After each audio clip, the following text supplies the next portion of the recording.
आधुनिक जीवन इतना थकाऊ क्यों हो गया है? लोग आराम करने के बाद भी क्यों थकावट महसूस करते हैं? क्या लगातार व्यस्त रहना वास्तव में उत्पादक है या यह एक अदृश्य संकट का संकेत है? आजकल चर्चा में रहने वाला बर्नआउट सिंड्रोम इन्हीं सवालों के केंद्र में है।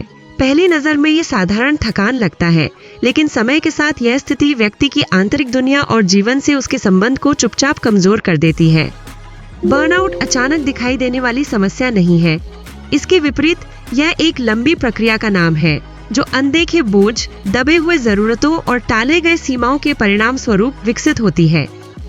बर्नआउट सिंड्रोम शारीरिक, मानसिक और भावनात्मक थकावट की स्थिति को दर्शाता है, जो लंबे समय तक तनाव, तीव्र जिम्मेदारी और भावनात्मक दबाव से उत्पन्न होती है। इसे साधारण थकान से भ्रमित नहीं करना चाहिए।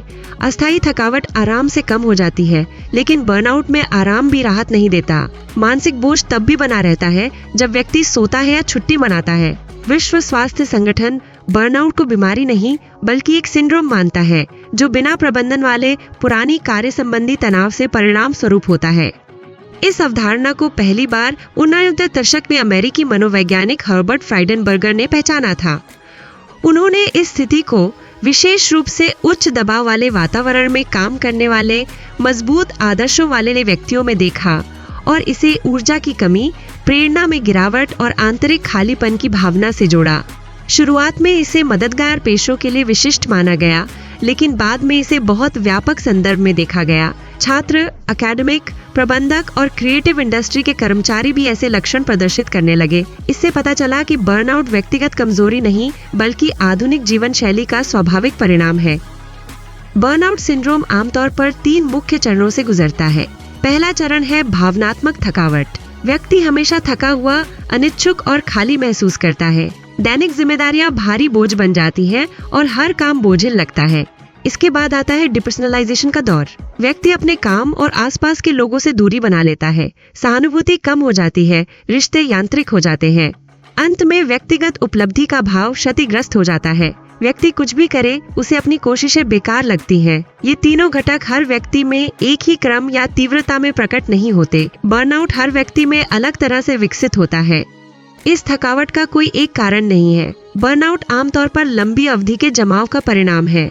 अत्यधिक कार्यभार, अस्पष्ट अपेक्षाएं, नियंत्रण की कमी, सराहना की कमी और निरंतर प्रदर्शन दबाव इस प्रक्रिया को तेज करते हैं। डिजिटल युग में काम और व्यक्तिगत जीवन के बीच सीमाओं के धुंधलेपन ने लगातार उपलब्ध रहने की जरूरत पैदा कर दी है और व्यक्तिगत आराम के क्षेत्रों को सीमित कर दिया है।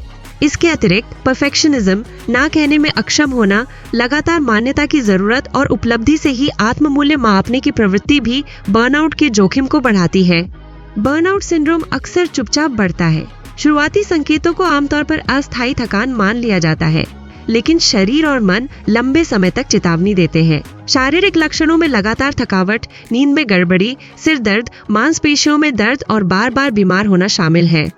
मानसिक स्तर पर एकाग्रता में कठिनाई, भूलना और निर्णय लेने में परेशानी आती है। भावनात्मक रूप से उम्मीद खोना, अधैर्य, आंतरिक खालीपन और अर्थहीनता की भावना गहरी हो जाती है।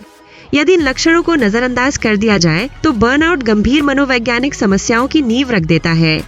बर्नआउट को अक्सर डिप्रेशन से भ्रमित किया जाता है। दोनों स्थितियों के लक्षण समान हो सकते हैं, लेकिन महत्वपूर्ण अंतर है। बर्नआउट आमतौर पर काम और जिम्मेदारियों से संबंधित है, जबकि डिप्रेशन पूरे जीवन को प्रभावित करता है। हालांकि बिना इलाज के बर्नआउट अंततः डिप्रेशन में बदल सकता है, इसलिए समय रहते पहचानना बहुत महत्वपूर्ण है। क्या बर्नआउट स्थायी है?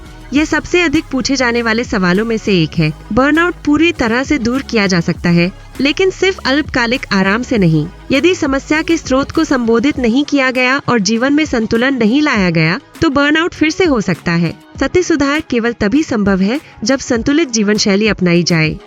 बर्नआउट हर किसी में एक जैसा प्रकट नहीं होता। कुछ लोग मुख्य रूप से शारीरिक लक्षणों का अनुभव करते हैं, जबकि दूसरों में भावनात्मक दूरी प्रमुख होती है। ये अंतर सीधे तौर पर व्यक्तित्व, जीवन की स्थितियों और समर्थन प्रणालियों से जुड़े होते हैं।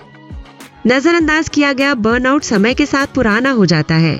कार्य क्षमता घटती है, रिश्ते प्रभावित होते हैं और व्यक्ति की आत्मधारणा गहराई से हिल जाती है। यह प्रक्रिया डिप्रेशन और चिंता जैसी अधिक गंभीर मानसिक स्वास्थ्य समस्याओं का रास्ता खोलती है। बर्नआउट से निपटना यह स्वीकार करने से शुरू होता है कि यह कमजोरी नहीं बल्कि एक मजबूत चेतावनी संकेत है। सीमाएं तय करना, आराम के लिए जगह बनाना, अपेक्षाएं समायोजित करना और समर्थन लेना इस प्रक्रिया के मुख्य कदम है।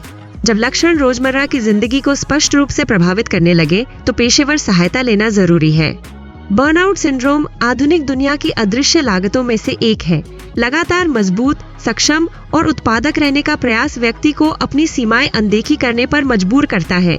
असल में बर्नआउट रुकने और दोबारा सोचने का आह्वान है। बर्नआउट को समझना न केवल थकावट को रोकना है बल्कि एक अधिक संतुलित, टिकाऊ और मानवतावादी जीवन शैली स्थापित करना भी है। आधुनिक जीवन की थकावट और बर्नआउट सिंड्रोम के बारे में अधिक सामग्री के लिए वीडियो को लाइक करना, मेरे चैनल को सब्सक्राइब करना और अपने विचार कमेंट में साझा करना ना भूलें। आप क्या सोचते हैं? आप थकावट और बर्नआउट का अनुभव कैसे करते हैं? कमेंट में बात करें।